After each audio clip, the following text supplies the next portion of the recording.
Setelah nyantri di Ampel, kakak beradik ini pergi ke Pasuruan untuk nyantri pada Mbah Sholeh Semendi di Segoropuro. Setibanya di Pasuruan, setelah mengungkapkan keinginan untuk menuntut ilmu, mereka diajak mandi di Sungai Winongan oleh Mbah Sholeh Semendi. Ketika mereka sedang asyik mandi bersama, tiba-tiba Mbah Semendi hilang. Tak lama kemudian muncul lagi. Kejadian ini terulang sampai 2 kali. Mbah Sulaiman berfirasat bahwa Mbah Sholeh Semendi bermaksud mencoba kesaktiannya bersama adiknya berdua. Mereka berunding jika nanti Mbah Sholeh sedang mandi, teklek atau bakiak miliknya dipegang bersama-sama, agar Mbah Sholeh tidak bisa menghilang. Maka mereka memegang teklek Mbah Sholeh itu dengan mengerahkan segala kemampuan. Demikian pula Mbah Sholeh, tapi Mbah Sholeh Semendi tidak bisa menghilang. Akhirnya ia tahu bahwa ia tidak bisa menghilang, sebab tekleknya dipegang oleh Said Sulaiman dan Said Abdurrahim. Jangan begitu. Lepaskan sandal saya, pinta Mbah Sholeh. Setelah kejadian itu Mbah Sholeh mengakui akan kesaktian 2 bersaudara itu. Banyak kisah-kisah luar biasa yang terjadi antara Said Sulaiman dan Mbah Sholeh. Di antaranya pada suatu hari Mbah Sholeh hendak bepergian. Sebelum pergi beliau berpesan kepada semua santrinya agar halaman dibersihkan selama kepergiannya. Maka saat beliau berangkat pergi, semua santri Mbah Sholeh melaksanakan kerja bakti. Said Sulaiman dan Said Abdurrahim turut serta bersama mereka. Lagi-lagi Said Sulaiman membuat keajaiban.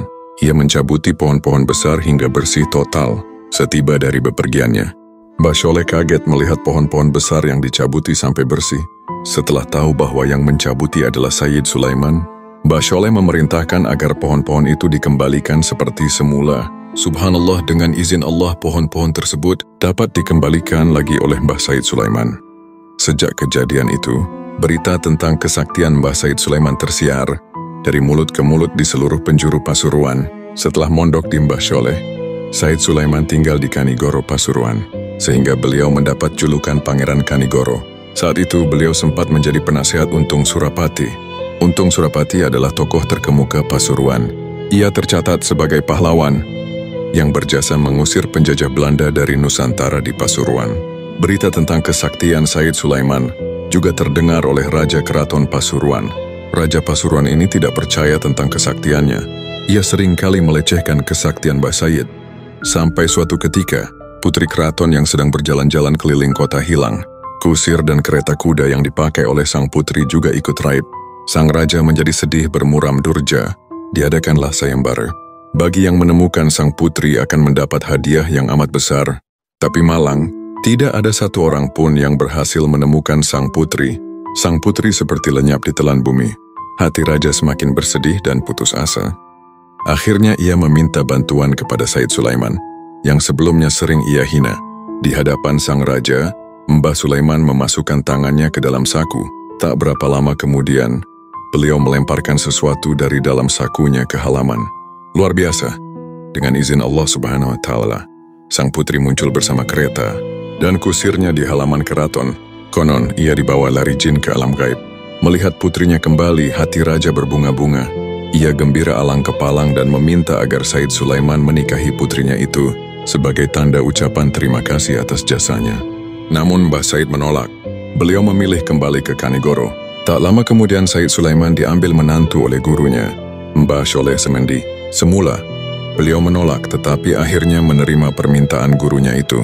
Beliau menikahi putri Mbah Sholeh yang kedua, sedangkan adiknya, Mbah Abdurrahim, mempersunting putri Mbah Sholeh yang pertama.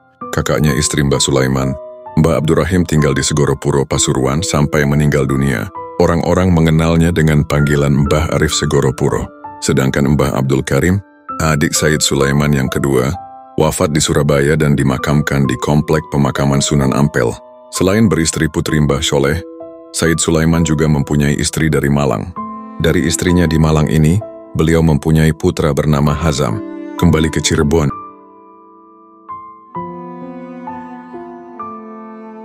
Setelah hari pernikahan, Mbah Sulaiman kembali ke Cirebon, Jawa Barat, tempat di mana ia lahir, dan menghabiskan masa kanak-kanaknya bersama ayah dan ibu tercinta. Tapi pada saat itu, suasana di Banten dan Cirebon sedang ricuh, disebabkan terjadinya pertikaian antara Sultan Agung Tirtayasa dengan putranya sendiri, Sultan Haji, yang terjadi berkisar pada tahun 1681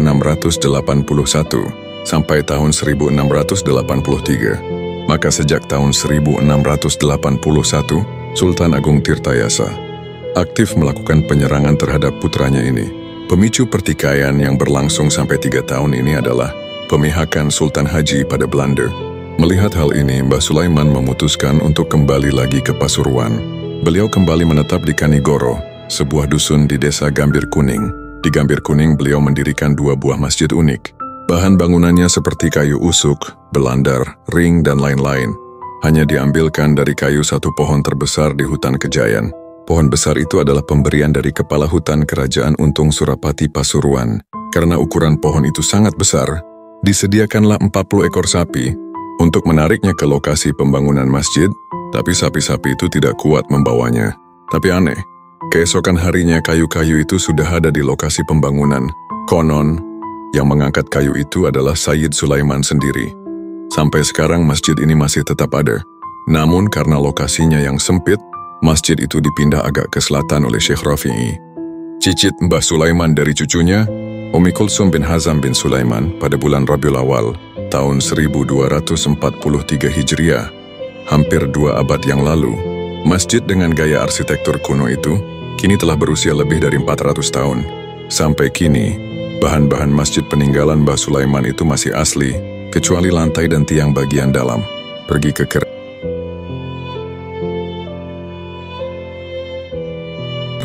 Kabar kekeramatan Mbah Said di Pasuruan terdengar kembali ke Keraton Mataram, Solo.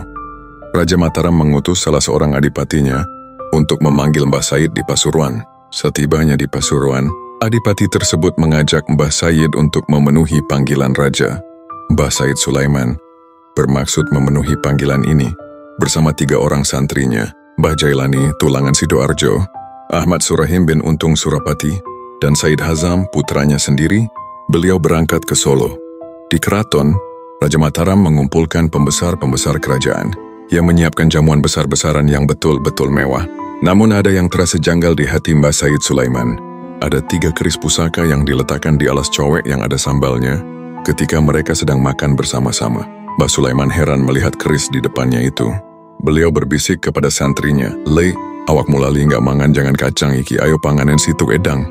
"Nak, kamu lupa tidak memakan sayur kacang ini. Ayo makan masing-masing 1, perintah Mbah Sulaiman." "Oh enggih Mbah, oh iya Mbah," jawab mereka serempak. 3 buah keris itu pun habis dimakan seperti halnya makan sayur kacang-kacangan. Semua yang hadir terenyah.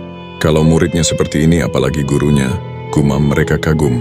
Setelah acara makan-makan selesai, Raja Mataram Solo berembuk dengan pembesar-pembesarnya untuk mengangkat Mbah Sulaiman menjadi hakim. Namun saat kesepakatan ini disampaikan pada Said, beliau menolak dengan alasan akan meminta pertimbangan dan restu kepada istri dan masyarakatnya yang ada di Pasuruan. Tentu saja mereka yang di Pasuruan tidak menyetujui. Mereka tidak mau kehilangan tokoh yang disegani ini.